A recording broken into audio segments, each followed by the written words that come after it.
Hey everybody, how's it going? Welcome to Daily's 2A News. Today I want to talk about what I'm calling the gotcha clause in the ATF's new rules for determining what is a pistol with a stabilizing brace and what's an SBR. So let's go ahead and talk about it.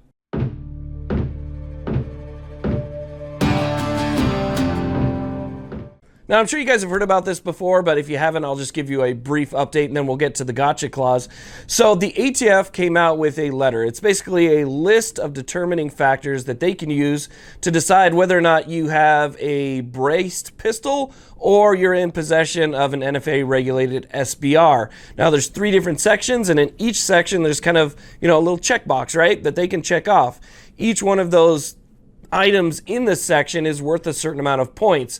There are dozens of possible points that you can get, and if you reach only a total of 4, you're considered in possession of an SBR and a felon. So what I've noticed is that people are really hyper-focused on those 3 sections. They're trying to figure out what exactly could I have that would fit within the new guidelines that still wouldn't hit that 4-point threshold. So they're looking at things like overall weight, overall length, adjustability, length of pull, sights, and all sorts of stuff that would fit within the ATF's criteria to make it a brace pistol and not, get yourself into a felony charge with an SBR. So they're looking at that. I say don't focus on that at all.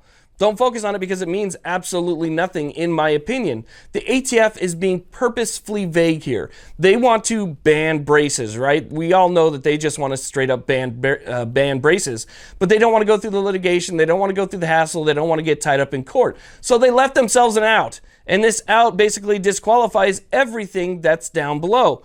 And I will read to you guys directly. This is the gotcha clause at the beginning of the letter. And this says, I'm going to read it verbatim. Note, the Bureau of Alcohol, Tobacco, Firearms, and Explosives reserves the right to preclude classification as a pistol with a stabilizing brace for any firearm that achieves, okay, not something that passes the 4-point threshold, but let's say you have 3 points, so you're good to go, right? You fit right in there. This saying that achieved an apparent qualifying score, but is an attempt to make a short-barreled rifle and circumvent the GCA or NFA.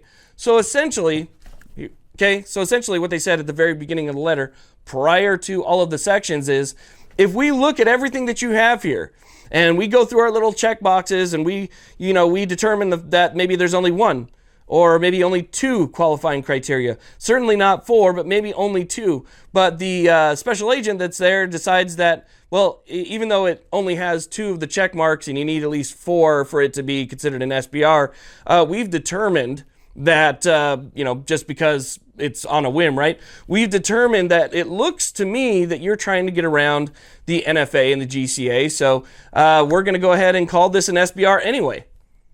And you would say, wait, but it doesn't have these features. It's more than 4 pounds, but less than this. It's over 12 inches, but less than 26.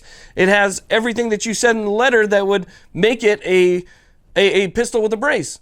So why am I being a felon? Oh, well, that's because we've determined, again, that we think that you're trying to get around the NFA and the GCA. So forget the sections. It's an SBR.